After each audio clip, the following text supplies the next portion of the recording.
చాలా బాధాకరమైనటువంటి ఒక సంఘటన. ఆర్టీసీ యొక్క సిబ్బంది సమ్మె చేస్తున్నటువంటి ఒక సందర్భంగా జరిగింది. ముగ్గురు వ్యక్తులు ఆత్మహత్య యత్నాన్ని వారు ప్రయత్నం చేసిన తర్వాత శంకర్ గౌడ్ నర్సంపేట్ నివాసి మళ్ళీ వరంగల్లో జరుగుతున్న సమ్మెలో భావోద్వేగాలకు మొత్తం మా ఒక డిమాండ్స్ని ప్రభుత్వం పట్టించుకోవట్లేదు, ప్రభుత్వ చర్చలకు రావట్లేదు, పిలవట్లేదు అనే దీంట్లో చాలా ఈ యొక్క డిమాండ్స్ ఏదైనా జెన్యూన్గా ఉన్నాయి అనేటువంటి ఆలోచనతో వారు ఆత్మహత్య ప్రయత్నం చేశారు. వారు నిన్న ఇక్కడ చనిపోవడం కూడా జరిగింది. ముందుగా వారికి సంతాపన తెలియజేస్తూ మరి ప్రభుత్వము వారి కుటుంబానికి ఎక్స్ గ్రేషియా అడ్వకేట్గా ఇవ్వాలి. అదేవిధంగా ఇంట్లో కూడా వారికి చూడాల్సిన అవసరం ఉన్నది. వారి యొక్క కుటుంబం కూడా చాలా మిడిల్ క్లాస్ ఫ్యామిలీ కాబట్టి. అంతేకాకుండా ఆర్టీసీ సమ్మె ఈరోజు 41 రోజు ముందు నోటీస్ ఇచ్చిన తర్వాత పట్టించుకోకపోవటము చాలా బాధాకరమైన విషయం. ఏదైతే గత ప్రభుత్వంలో కూడా ప్రభుత్వంలో విలీనం చేయాలని చెప్పేసి పక్కన ఉన్నటువంటి ఒక తెలుగు రాష్ట్రం వాళ్ళు అక్కడ చేశారు, ఇక్కడ కూడా చేయండి అనేటువంటి డిమాండ్తో ఆ రోజు ఆర్టీసీ మొత్తం కూడా సమ్మెలో దిగారు. అప్పుడు కూడా భారతీయ జనతా పార్టీ మేము వాళ్ళకి సపోర్ట్ చేసినాము. అశ్వత్థామరెడ్డి గారి అప్పుడు చేసిన సమయంలో వారి అరెస్ట్ కూడా నా ముందే జరిగింది వాళ్ళ ఇంట్లో. సరే, దాని తర్వాత ఏదో 42% ఫిట్మెంట్ నేను ఇస్తాను, లేకుంటే పిఆర్సీ బకాయిలు ఇస్తానని చెప్పారు. 2017 నుంచి కూడా బకాయిలు పిఆర్సీ కూడా రాలేదు. రిటైర్డ్ ఎంప్లాయీస్ కూడా వాళ్ళ ఒక పెన్షన్స్ రావట్లేదు. ప్రముఖమైనటువంటి ఒక విషయం ఏంటంటే ఈరోజు ఏదైతే సమ్మె జరుగుతూ ఉందో ప్రధానమైన డిమాండు ప్రభుత్వంలో విలీనం కావాలి. గవర్నమెంట్ ఒక సెక్టార్లో ఆర్టీసీ విలీనం చేయాలి. ఎందుకంటే లాభ నష్టాలు ఇవన్నీ కూడా ఏవైతే ఉన్నాయో ఇవన్నీ దీంట్లో ఏదైతే ప్రభుత్వంలో వెళ్ళిపోయిన తర్వాత అది సంస్థ మీద కానీ ఎంప్లాయీస్ మీద కానీ వాళ్ళకు భారం పడదు. కాబట్టి డిమాండ్ జెన్యూన్ డిమాండ్. గతంలో చాలా రాష్ట్రాలు ఉన్నాయి, చాలా రాష్ట్రాల్లో ఇటువంటి ఒక ప్రయత్నం జరిగింది. కాబట్టి ప్రభుత్వంలో విలీనం చేయాలి అనేటటువంటి ఒక డిమాండ్ అయితే జెన్యూన్ డిమాండ్ ఉంది. కాబట్టి ఈరోజు శంకర్ గౌడ్ గారి యొక్క మరణం తర్వాత ప్రభుత్వం ఇప్పటికైనా కన్ను తెరవాలి.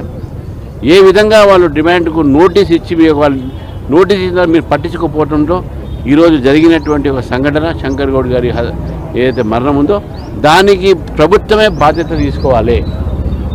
నేను ఆర్టీసీ ఎంప్లాయీస్ మరొకసారి కోరుతున్నాను, మీకు రాజకీయ పార్టీగా మేము మీతో ఉన్నాము. మీ యొక్క సమ్మెకు మీరు తప్పకుండా మా నైతికమైన సపోర్ట్ చేస్తున్నాం. కానీ ఎంప్లాయీస్ కూడా నేను కోరుతా ఉన్నాను, ఆత్మహత్యకు పాల్గొనకండి, మనం పోరాడదాం. పోరాడి సమాజం మొత్తం మీతో ఉన్నది. ఈరోజు మీరు బండి నడితేనే ఒక ప్రయాణం సాగుతుంది. కాబట్టి మీతో మొత్తం సమాజం ఉన్నది, మీ పట్ల సహానుభూతి ఉన్నది. కాబట్టి దయచేసి ఇంత ఎక్స్ట్రీమ్ స్టెప్ తీసుకోకండి.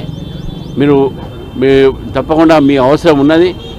ఈరోజు మన ఒక ఆర్థిక ప్రగతికి కూడా ఈరోజు ఆర్టీసీ బస్సులు కానీ మూమెంట్స్ కానీ ఇవన్నీ కూడా ప్రయత్నంలో ఉన్నాం. కాబట్టి మీ అందరికీ మరొకసారి మీ ద్వారా ఆర్టీసీ వారికి సపోర్ట్ చేస్తూ మరి వారిని కూడా నేను రిక్వెస్ట్ చేస్తూ ఉన్నాను, ఎక్కడ కూడా ఇటువంటి సంఘటన జరగకపోతే మంచిదని చెప్పేసి కూడా మీ అందరినీ కూడా కోరుతాను.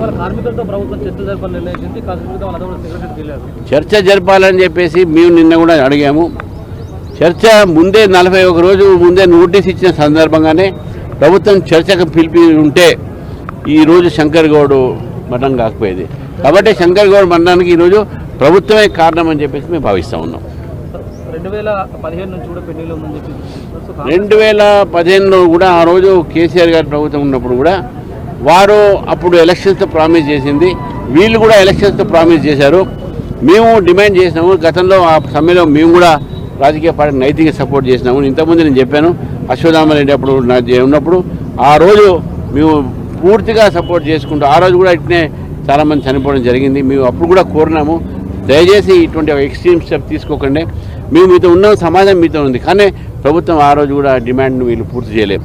ఎలక్షన్స్కు ముందు రేవంత్ రెడ్డి గారు వారి యొక్క మేనిఫెస్టోలో కానీ వారి యొక్క స్పీచెస్లో కానీ ఆర్టీసీ సమస్య మీద తప్పకుండా తీరుస్తామని చెప్పారు. ప్రభుత్వంలో విలీనం చేస్తా అని చెప్పారు.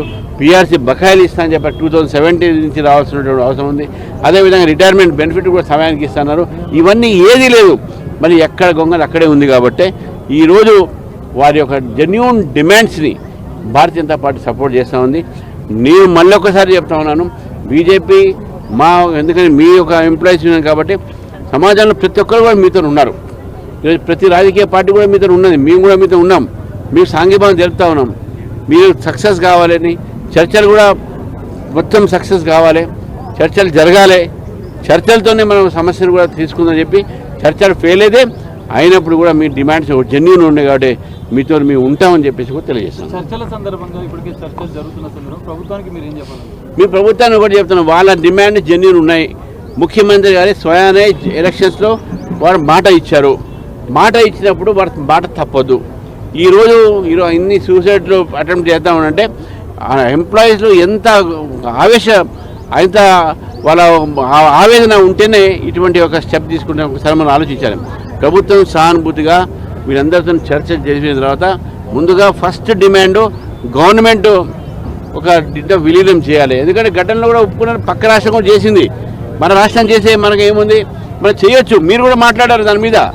గత డిమాండ్ మీరు కూడా మాట్లాడారు ఆ రోజు మీరు అధికారం లేనప్పుడు. ఇప్పుడు అధికారంలో వచ్చిన తర్వాత యూటర్న్ తీసుకుంటే ఎట్లయితుంది?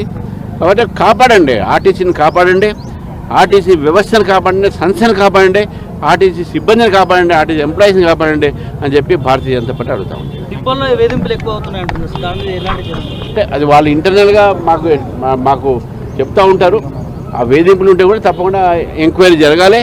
ఎవరైతే వేధింపులు చేస్తూ ఉన్నారో అటువంటి అధికారుల మీద కూడా యాక్షన్ ఉండాలి.